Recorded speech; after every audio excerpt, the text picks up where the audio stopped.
Hi, my name is Julie, and today I'm gonna talk about art and poverty. So, poverty, which means the state or condition of having little or no money.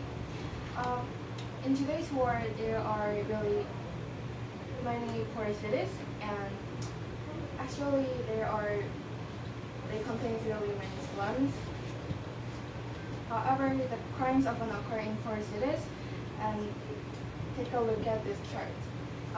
At this part, this is the name of country, which is El Salvador, Honduras, Mexico, Guatemala, Brazil, Colombia, South Africa, United States, and Jamaica.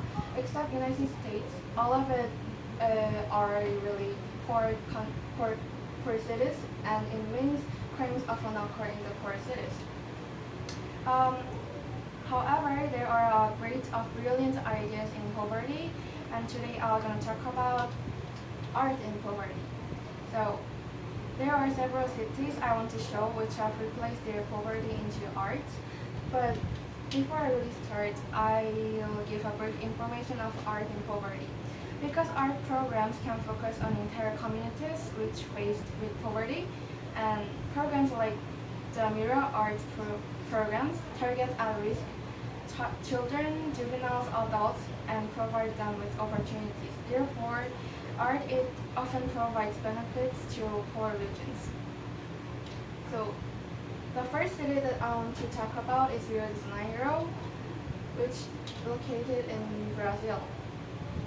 Rio de Janeiro, Brazil is a city with a wide gap between rich and poor. Angra, which is where the rich live, and favela, which the poor live. It's like water and oil. Yeah. In particular, favela is famous for its maze-like structure, and it often provides shelter to criminals in worldwide. Yes, and therefore, hundreds of thousands of residents in favela are struggling with anxiety and fear. Hansen, oh, yeah. The two Dutch youth who were traveling there, they were scared at first. However, it encouraged them, Hansen Han, to plan one project. They thought the houses are like spider web, but when they saw such a house in the world, thought they could achieve a mosaic with it. They started to educate young people in favelas rather than just let people to draw freely in walls or houses. It became like this. Yeah. And through they could achieve a no. It present vision to everyone in favela. And Hassan Han just focused on empty spaces, only knowing that the power of culture is greater than power of finance or authority. Their philosophy soon became brighter, lowering the crime rate to 25%.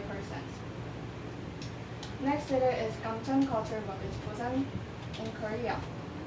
Gamcheon Culture Village was originally really backward cities for like low-income residents or refugees of Korean War. On the bare ground, refugees built their own homes and settled down, forming a small village on the hillside of Gamcheon. Gamcheon was once stigmatized as Busan's backward poor hillside village. However, through the renewal projects such as the Dreaming Machu Picchu project in Busan, Gamcheon was reborn as a great culture village, become tourist attraction in Busan. Recently, a culture art village has been created as it has been selected for the government's 2010 Tourism Corporation project. Empty houses in village become art studios or galleries, cafes, and the colorful murals in Busan are one of the grand sights in Gamcheon. With the influx of tourists, the number of shops has increased naturally, and the number of stores has grown from 20 to 79, which has created new jobs, and this helped residents, about 280 residents, to get economic and social independence. Finally, this is Pachuca, Mexico. It was really sketchy area, where people avoided going out after dark or interacting with each other. A group of artists known as the Jeong Collective has spent 14 months painting the city's houses with bright, colorful, beautiful colors in what they call the Pachuca Paint Itself project.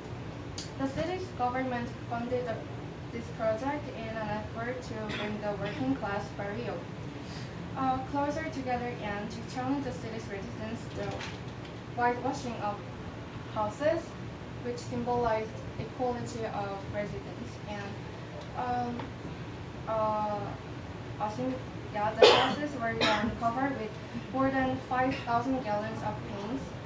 By working hard with residents, the village became rainbow with bright lavender, lime greens, orange, and others. After the project, the city of Pachuca is nicknamed as the beautiful breezy city.